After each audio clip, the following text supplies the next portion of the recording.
Nang makita ng kapitan sila Miguel at Andres ay sinaad niyang sila yung mga dayo na agad namang sinabihan ni Miguel na padaanin niya sila sa sitio kung ayaw niyang magkaroon ng problema.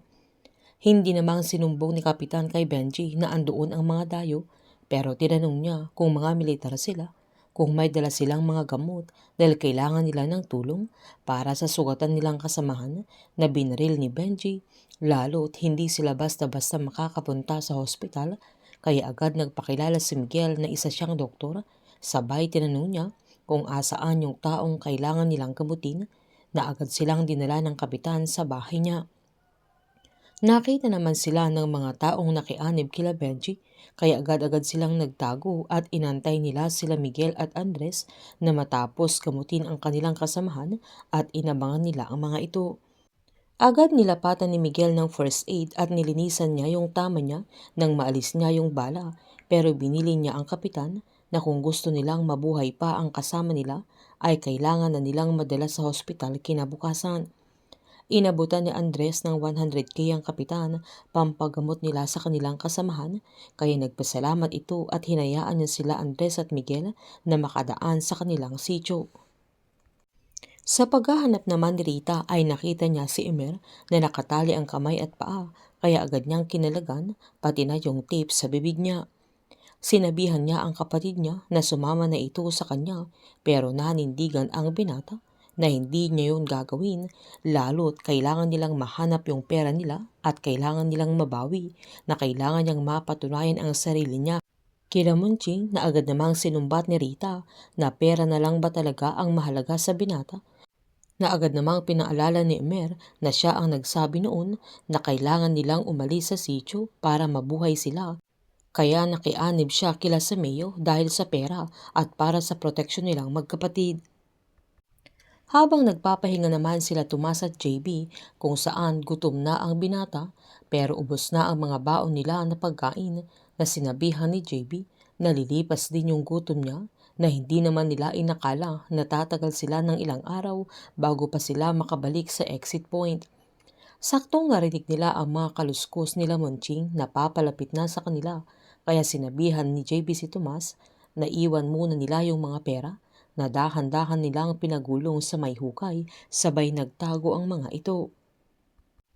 Inabangan nila ang pangkat ni Monching, kaya nang mag-go signal si JB kay Tomas na papaulunan nila ng bala ay agad namang rinatrat ni Tomas, pero saktong sinumpong yung sakit ni JB kaya hindi na niya maigalaw yung braso niya, na nahirapan si Tomas at inatake din ng mga kalaban si JB na pilit lumaban hanggang pinagbababaril ni Monching at atakihin siya, pero nabaril niya ito na agad namang namatay.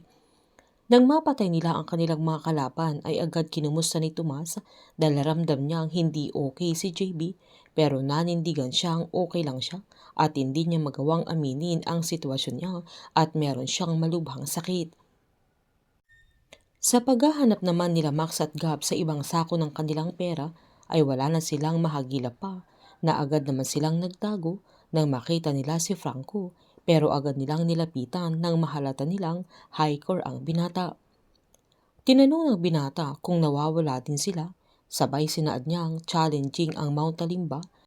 kaya hindi na nakakababa yung ibang hiker na umaakyat doon. Nagpalusot si Gab na parte sila ng security doon, kaya hindi sila naliligaw, na agad namang sinaad ni Franco na silang mga kasama niya ang naliligaw,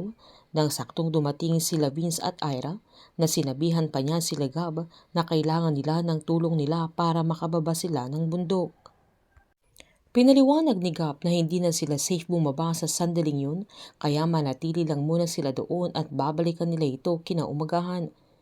Nang aalis na sila Max ay hinabol pa sila nila Franco,